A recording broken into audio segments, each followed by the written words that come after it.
we ready?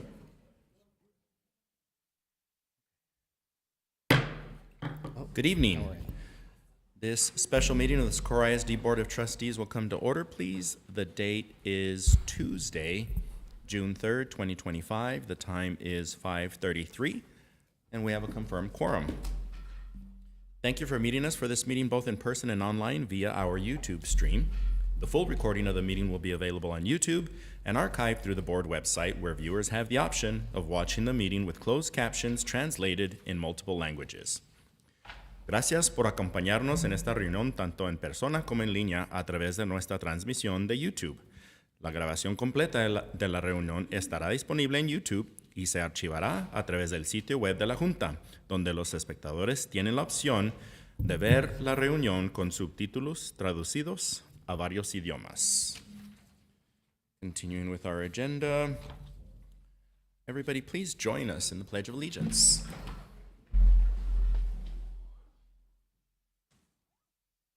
Pledge allegiance to the flag of the United States of America and to the republic for which it stands, one nation, under God, indivisible, with liberty and justice for all. Thank you. We continue with public comment. We do have one speaker signed up. However, Mr. Philip Thomas Lane is signed up specifically to an agenda item, so I will call Mr. Lane up at that particular time. If it's all right, I'll just go ahead and read the statement just now. So each person who signed up was provided a copy of the Open Forum Basic Rules and advised when they signed up that policy BED applies to the process. Please respect the process during your presentation. As a reminder, each speaker is given 3 minutes. We'll proceed, or I will call up the speaker when the agenda item arrives. Continuing then, new business, discuss and take final action on the proposed non-renewal of the term contract of the individuals listed. Mr. Blanco. Thank you, Board President Nahara, Mr. Vasquez, members of the board. Steve Blanco, legal counsel for the district. Tonight, we are going to ask the board to take the final action on the proposed non-renewals that were necessary as a result of the reduction in force and the program, based on the program changes that were approved by the board. Just by way of recollection, because we have some new board members. So on May 5th, the board met and received the recommendation and proposal from the administration to address the needed reduction in force in various program areas. Those areas were identified on the agenda for the meeting of May 5th. We've now moved forward. There was a particular notice that was issued at the conclusion of the meeting on May 5th to each of the potentially affected employees, and they received them. There's a provision in the Education Code and district policy that allows employees 15 days from receipt of the initial notice following the May 5th meeting to ask for a hearing regarding the proposed non-renewal.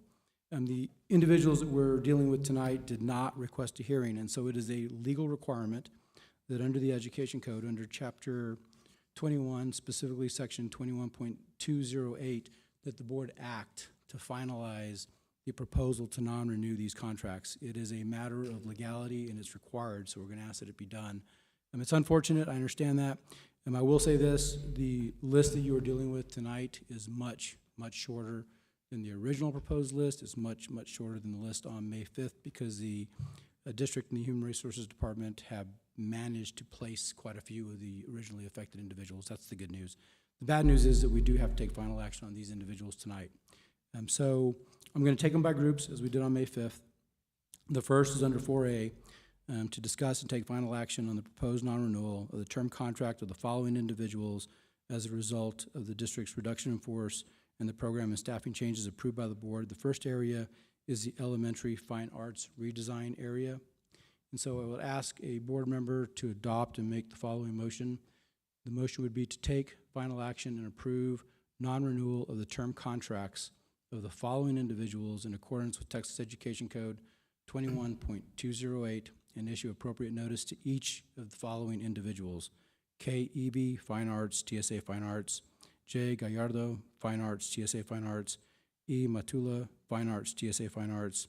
J. Montoya, Fine Arts, TSA Fine Arts.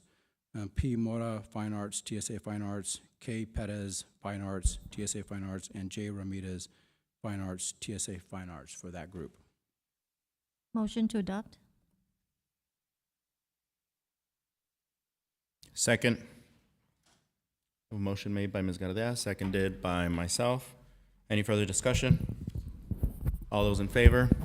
Aye. Opposed? The item passes. Moving on to 2A, Mr. Blanco. Thank you. Item 4A2, this is the secondary staffing formula changes, the class size change for middle schools from 24 to 1 to 26 to 1. Again, it is the same motion that I will ask a board member to accept and adopt, to take final action and approve non-renewal of the term contracts of the following individuals in accordance with Texas Education Code, Section 21.208, and issue appropriate notice to each individual, those individuals being S. Diamondstein and Rafael Hernedo, Middle School Spanish LOTE teacher, C. Dawkins, Montwood Middle School Science teacher, R. Franco, Rafael Hernando Middle School General Art teacher, I. Griego, Jane Hambrick, PK8 School Physical Education teacher, J. Mattis, William D. Slider, Middle School Intervention teacher, J. McQueen, J. Hambrick, Pre-K-8 School Guitar, Choir, Music teacher, M. Nava, Salvador Sanchez Middle School Orchestra Music teacher, and D. Phillips, Herschel Antoine Middle School Math teacher. That is the list for that group. Motion to adopt? Second. A motion made by Ms. Gardea, seconded by myself. Any further discussion? All those in favor? Aye. Opposed? The item passes. Then 3A, sir. Thank you. The final group for approved staffing changes was the secondary staffing formula change. High school and middle school positions that were previously staffed above the staffing formula and were evaluated. There are 2 individuals in that group. Again, the motion is that I would ask a board member to accept and adopt, is to take final action and approve non-renewal of the term contracts of the following individuals in accordance with Texas Education Code, Section 21.208, and issue appropriate notice to each individual, those individuals being M. Harp, El Dorado High School CTE Construction Career Teacher, and A. Ventura, Mission Early College High School Social Studies Composite Teacher. That is the group for that list. Motion to accept and adopt. Second. Motion made by myself, seconded by Ms. Gardea. Any further discussion? All those in favor? Aye. Opposed? The item passes. Thank you, Mr. Blanco. Thank you. Continuing then with our agenda, we have the board workshop presentation of FY 2025-2026 preliminary budget. Mr. Solis, before I call you up, we do have one speaker. Mr. Philip Thomas Lane, please, sir.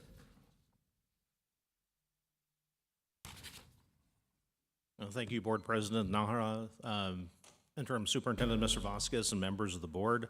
I'm a resident of District 5, and you know, it just struck me before I came down here, there were competing board meetings I could have been at, but I'm a resident of Socorro ISD, and what happens in this district is of most importance to me.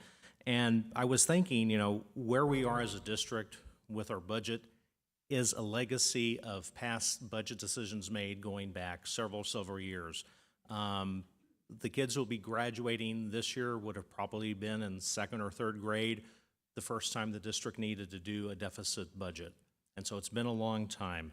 And I bring that out because the decisions that this board makes tonight and moving forward will have a legacy down the road. The kids who today are in 1st and 2nd grade, they will be benefiting in 10 years, 12 years from the decisions the board makes tonight and moving forward. As a retired employee who spent my entire education career with Socorro ISD, I'm very grateful for the opportunity that I had given to me by the district.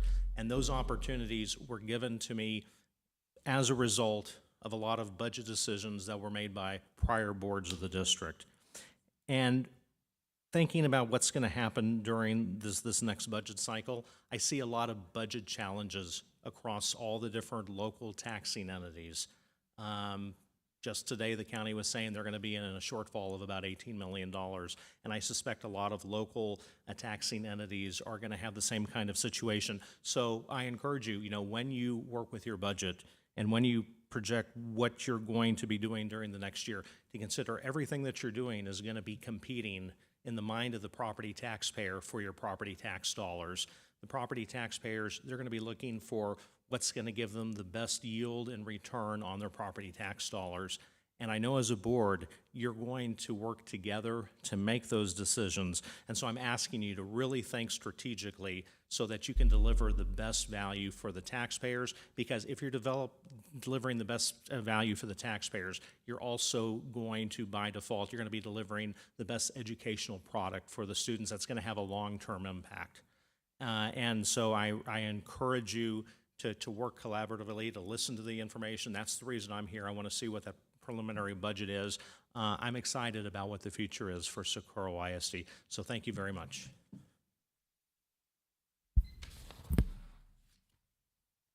Mr. Solis.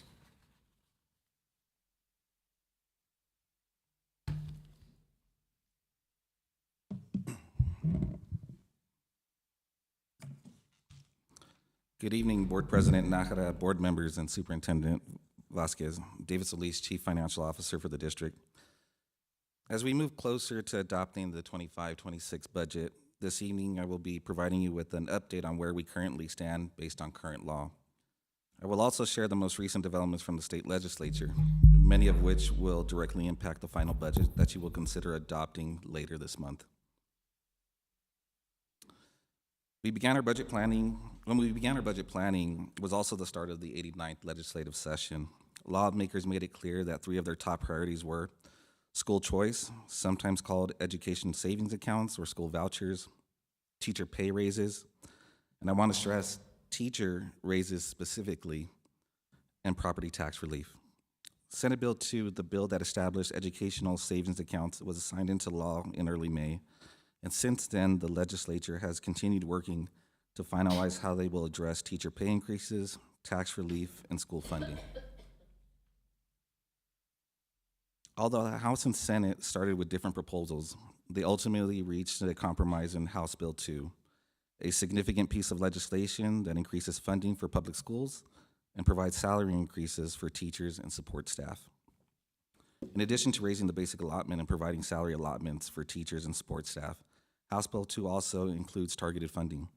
It helps cover basic operating costs, including utilities, insurance, transportation, payroll taxes, and employee benefits.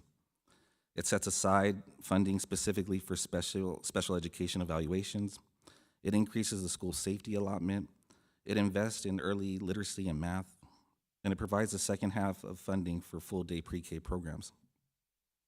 In total, we estimate that House Bill 2 will generate about $26.1 million in new funding for our district.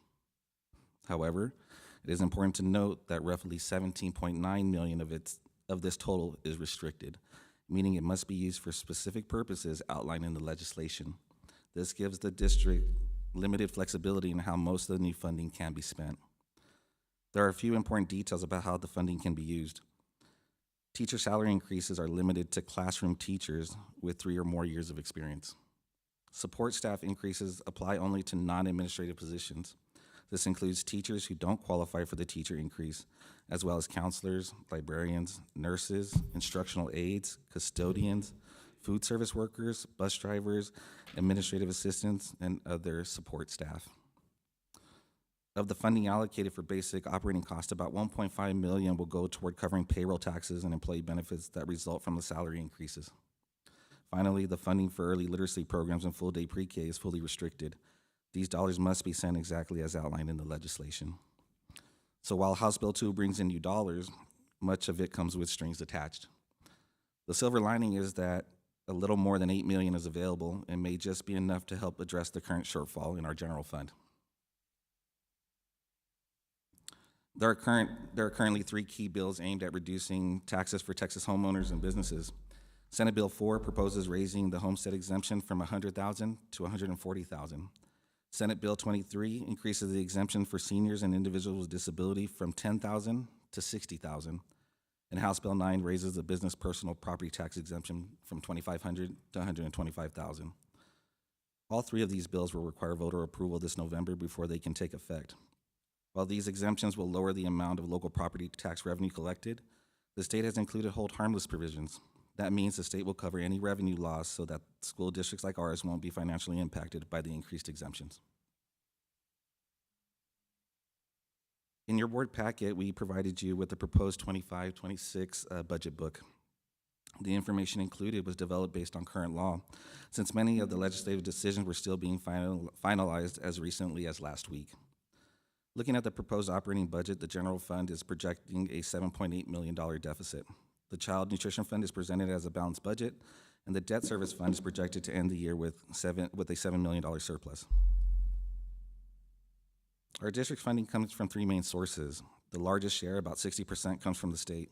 Local sources, primarily property taxes, make up just under a third of our funding at 32%. And the remaining 8% comes from federal sources, which are typically tied to specific programs and services. Funds are invested across the district to support students, staff, and operations. Nearly 50% is invested directly in classroom instruction and related services. About 19% is used to maintain and operate our facilities, which includes everything from keeping our campuses safe and clean to supporting our IT infrastructure. 13% of our funding goes toward repaying our bond debt, covering both principal and interest payments. 9% is dedicated to student services such as guidance and counseling, transportation, school meals, and extracurricular programs.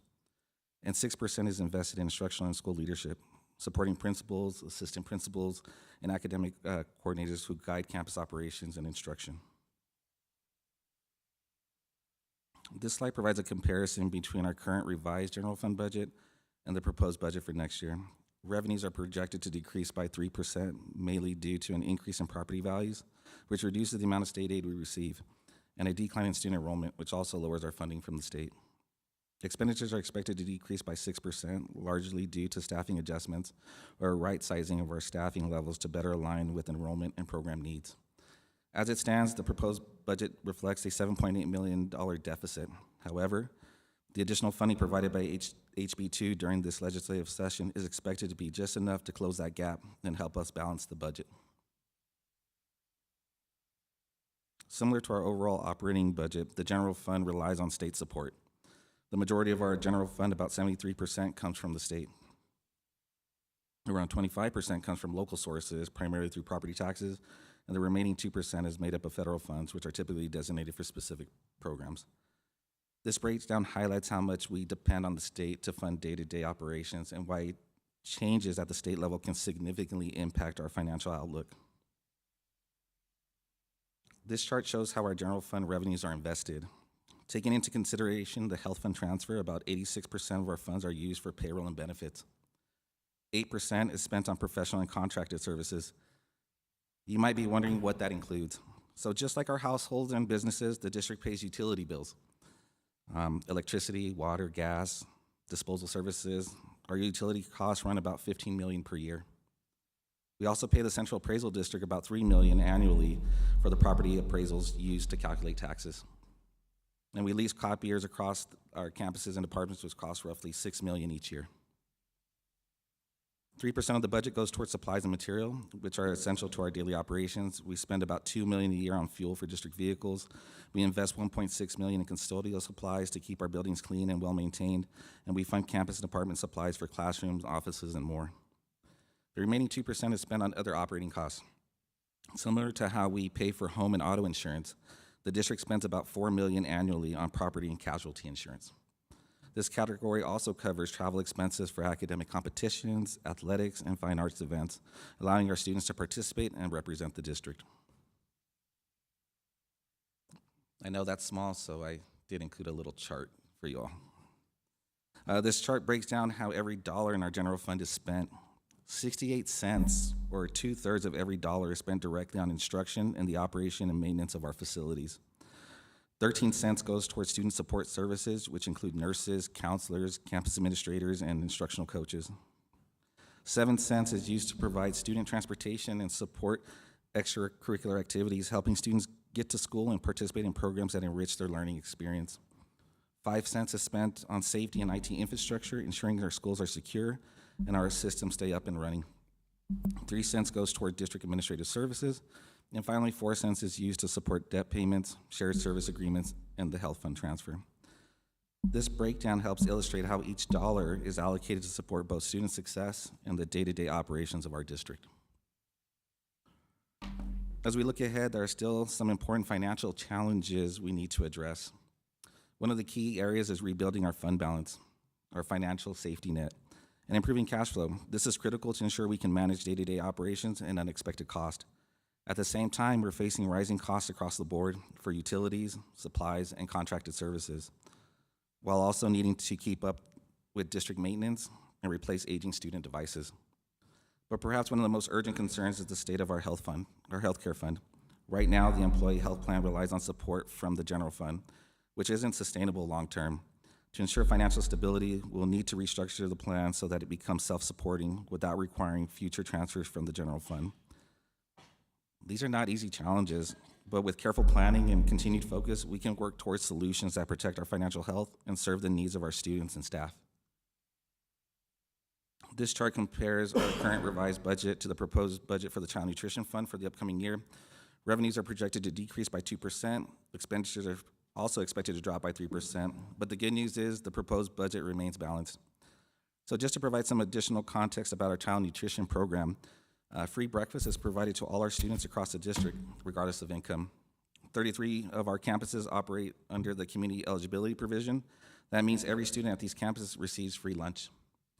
At our remaining campuses, lunches are served using the traditional model, where students may receive meals for free, at a reduced price, or at full cost, depending on their individual eligibility.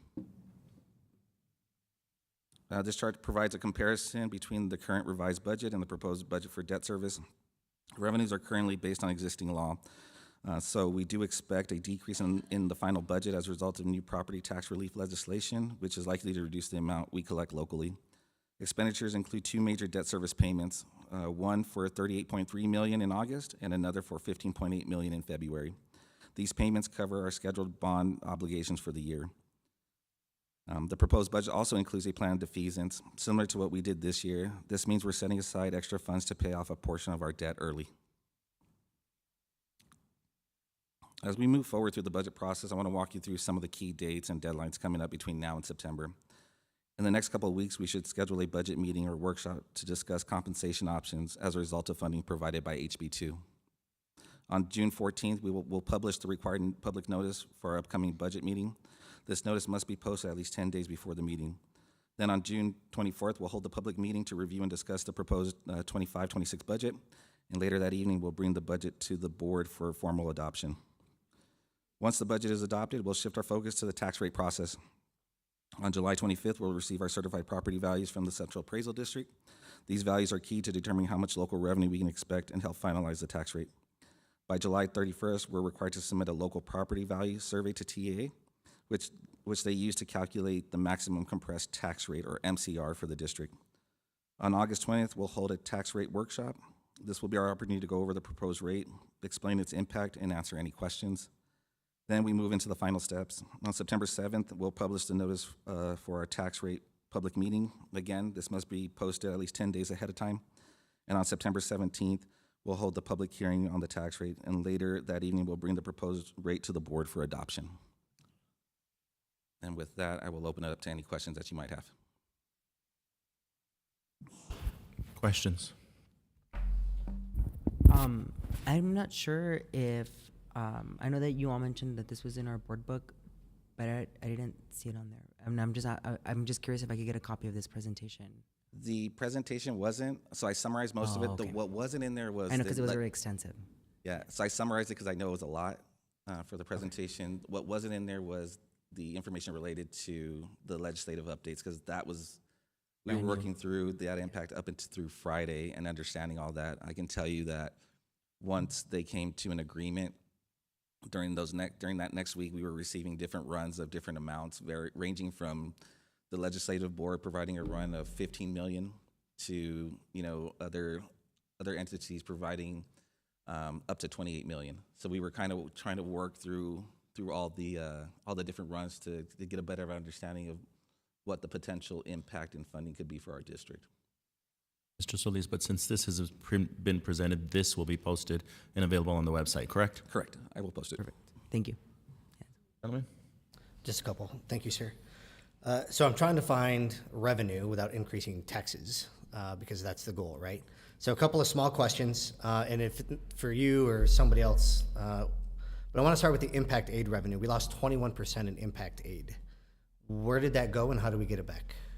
So I would need, I don't know, I'm gonna be honest with you, but I can look at that further into that and I can definitely have response. I don't have that information off the top of my head. That's fair. And we were looking at an $8 million deficit. I mean, 200,000 is not going to make a huge dent, but it's a 21% drop. So if we can figure out where that is Okay. and try to bring it back. I noticed there was a slight increase to staff development, but we've decreased our teachers' roles. So is that an increase in services? Is that, what type of staff development is that we're increasing cost in? Give me 1 second. Particular page on the, I'm gonna scroll. I gotta see if I can find it.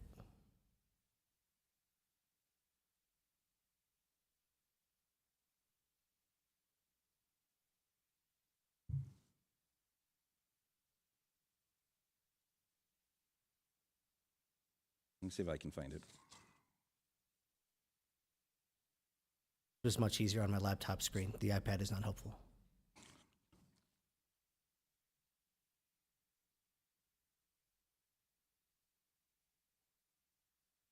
Okay, I think I see where you're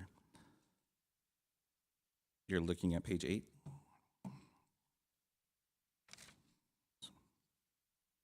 If you found it, I'm gonna let you roll with it because I'm still looking. Is it the one on page 9, on the top of page 9? Yeah, so on the staff development, that does include, Is it on the slide? it isn't because it's in the, I didn't break it down by function. Okay. No, the one on the top of page 9 was a decrease. It shows a decrease of 18%, which isn't necessarily bad. I thought I saw somewhere else where we were increasing staff development costs. I don't think that was I the can right one. look into it further, and if I see that, I can definitely include it in the Friday packet and give you a response on that. I don't see it per se on. I should have written down the page number. That's my fault, Mr. Solis. No, it's okay. I mean, I do see a decrease of about 700,000. It's about 18%. It's not a whole lot. One of the things you have to keep in mind too is that there are payroll costs associated with staff development because we do have our instructional coaches or staff that do provide instructional development to our team. So if our overall payroll costs came down, that would account for some of that. And then the next one is pure speculation. I'm just curious. Sure. When we look at state and federal full-time equivalency funding, and we look at the loss of enrollment, is some of those folks that may have moved and not just withdrawn their students, and so we're losing funds, or is that? I'm wondering how much of the decrease in enrollment is people that have withdrawn without officially withdrawn. Like maybe we just sent the transcript request off but didn't remove them from the district, so they're counting against us, or how much we're actually losing when we look at that FTE. Let me see if I'm understanding the question. So it's related to. The part of it's the enrollment loss, right? But we've got that October and January window for attendance, right? Where we have to have so many kids in the seat at certain times for funding, right? So funding is actually calculated throughout the year. So our funding is based upon the average 6 weeks attendance. So as you can imagine, during the year, students come and go. And so there's different numbers. There is a snapshot taken for the district at the end of October. It's called the PEAM snapshot. It's just a snapshot in time where they take an enrollment. They capture the enrollment of the district. That does not have any funding implications currently. I'm not saying that it won't because some of these, and I'll go back. Let me go back to HB. I'm not saying right now it doesn't, but that doesn't mean it couldn't because the allotment for basic cost is based upon enrollment. So that fluctuates. I don't know. They still haven't said, okay, at what time are they going to take that snapshot? How is it going to be calculated? Because students come and go throughout the year. You can see at snapshot, we were at about 46.6. I believe we're at 46.5 right now. But as far as funding for the district is based upon the average daily attendance between each 6 week marking period. Okay. That helps a little bit. I was talking to a military family that had moved. Okay. And they're enrolled in another state, and they got their transcript sent to another state, but they don't think they withdrew from the district when they left. They just moved. And so that's kind of my concern, is to make sure that we figure out a way to tighten that gap so that it doesn't count against us. Like they're enrolled, but they're not attending, because that could impact funding as well, right? I think. Yeah, typically when a student withdraws from the district, they'll work with the registrar to make sure it's done properly. If not, our schools do a real good job of tracking kids down. They make lots of phone calls just to make sure that they can account for every student that's been lost. Good. I just want to make sure that we have too many slip through the cracks. That could be thousands of Yeah. dollars per student because they just move. Yeah, no, we do a pretty good accounting. At the end of the year, we have what's called a PEMS conference, and we look for those students, the levers we call them, and just to account for them, make sure that we have a new place for them. We know where they are currently. Okay. So we follow up with that. Perfect. Thank you. Appreciate it. Questions? Mr. Solis, on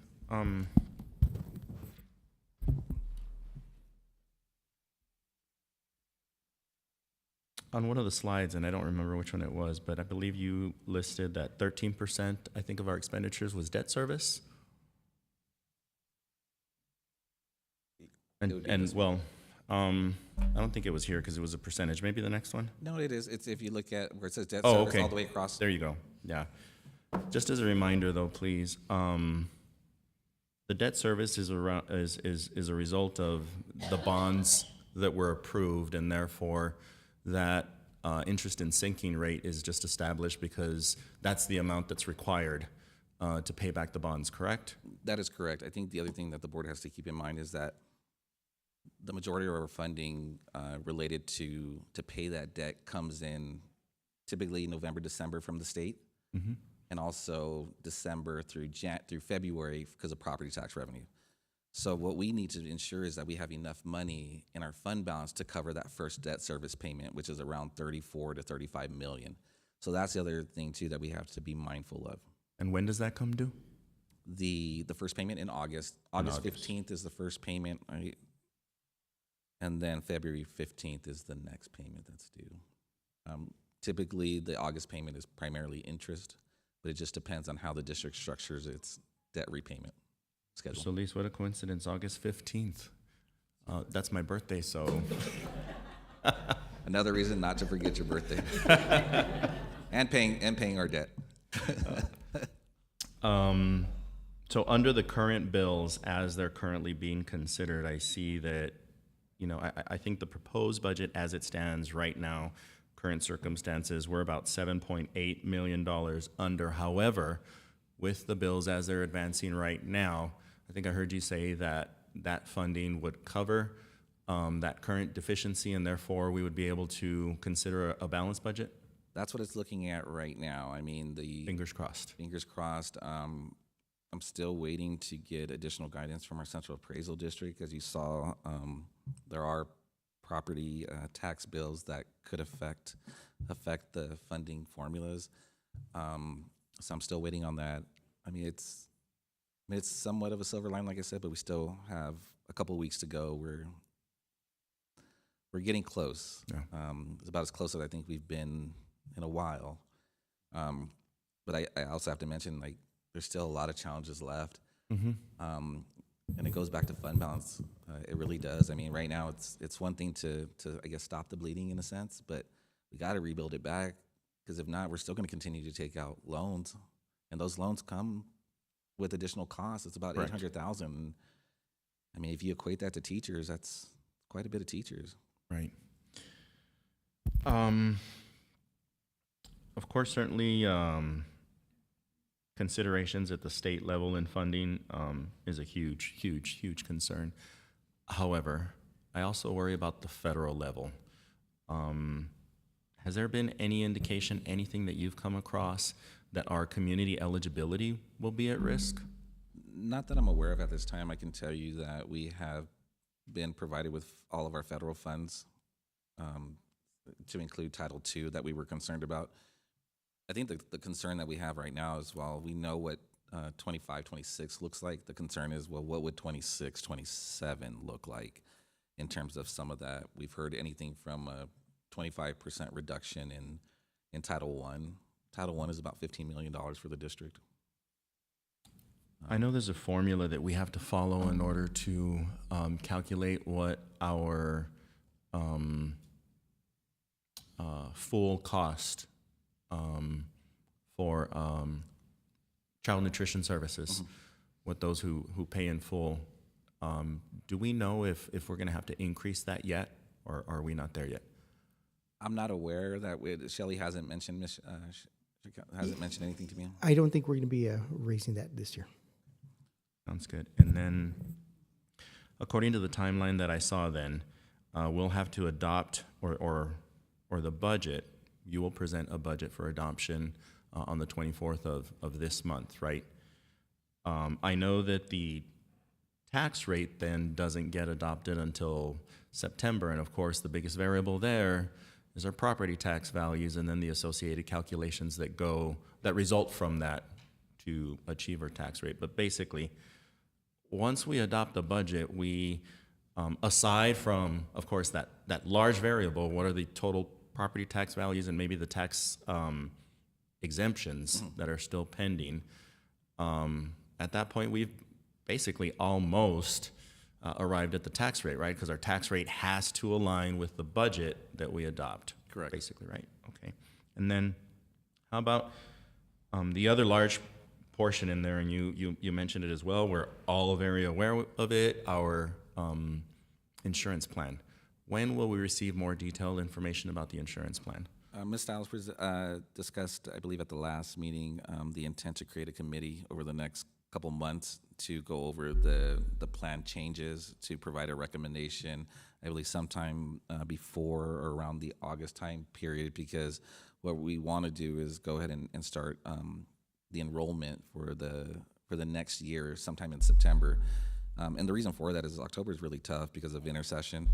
And so you know, if employees have questions, it's Right. very difficult because they're not here. So it's best if we do it in September, bring it up a little bit so that people are available to ask questions, and they're not either taking trips, and they can have their health care questions answered. Okay. Any other questions? Sorry, that spurned two more for me. Yes, 'cause sir. Those were great.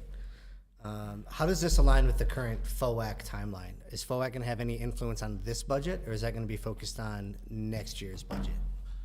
So the finance and operations committee that is being developed right now is going to go over some different recommendations. One of them in particular is whether there is a need for a voter approved tax rate election. That's one of it. In addition to other presenting maybe solutions or recommendations for additional financial challenges that we have. I don't think we might present some information related to the healthcare fund at that meeting to address, but there'll be a separate committee assigned, developed for that. But, you know, there's still a lot of challenges as that we're gonna face, including, you know, as declining enrollment presents its challenges. We have aging facilities. We have a lot of deferred maintenance needs. Eventually, we're going to need roofs. We need new HVAC systems in some areas. So this is a great need. So I think the initial need is really, right now, is like, is there an appetite or is there a need to go to the voters to ask for an increase in the tax rate? What I can tell you is there is some capacity within our debt service fund to where it could almost be neutral, but we are evaluating that. One of the things that HB2 did was they left the golden penny yield level at 129 and some change. So they didn't increase it. What they did is they took that increase and put it into the basic allotment, and that basic allotment, it was increased by $55. I probably would have preferred that they increase the golden yield penny, because at that time they were proposing like an inflationary increase the following year. So if it was my preference, I probably would have gone with that, but I think Mr. Vasquez has. Yeah, just to further answer your question, so this is, what we're proposing here is the adopted budget for next year, and we think it's going to be there'll be no, what's the word I'm looking for? A balanced budget, thank you. So we're thinking that'll be a balanced budget, but with some of the things that we're looking for with that committee is, how do we get ahead? Because right now we're basically going to be living month to month. We're going to live within our means, but there's no money left at the end of the month. Much like our household, If the car breaks down, water heater breaks down, there's no money left, so we have to borrow. So we want to see what other things can we look at just to make sure that to get ahead. We don't want to just survive, we want to thrive. So what other things can we look for to get ahead? And I think that was my concern, sir, is just expectation management, both for us and FOAC, on what we're going to be able to influence now versus later. Yeah. So we didn't show up halfway through FOAC and expect there to be some input that we could action. The other question, and this is just for personal edification, this budget that you have here, what was the tax rate you used to determine this one? So on this one, it was 6189. Is that our current one, sir? The current one is 6689, so it's 61 and some change. And part of it has to do with compression. I'll know the final maximized compressed rate once we submit that local property tax survey. Right now, it's based upon current law.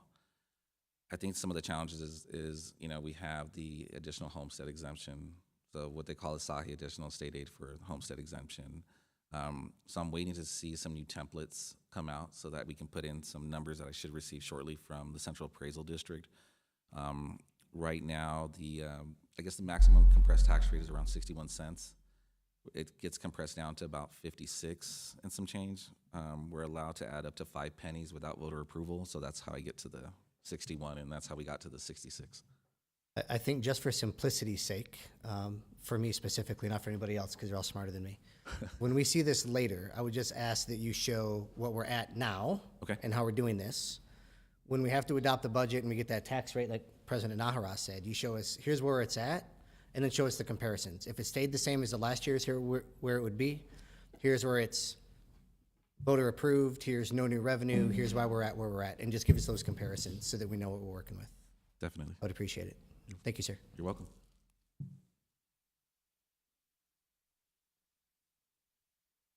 I think that was all of my questions. Sir. Sorry. No worries, sir. Just trying to take some notes here. All right, anything else? Thank you, Mr. Solis. You're welcome. Thank you, guys. All right, with there being no further business before this board, we are adjourned. The time is 6:15. The date is Tuesday, June 3rd, 2025.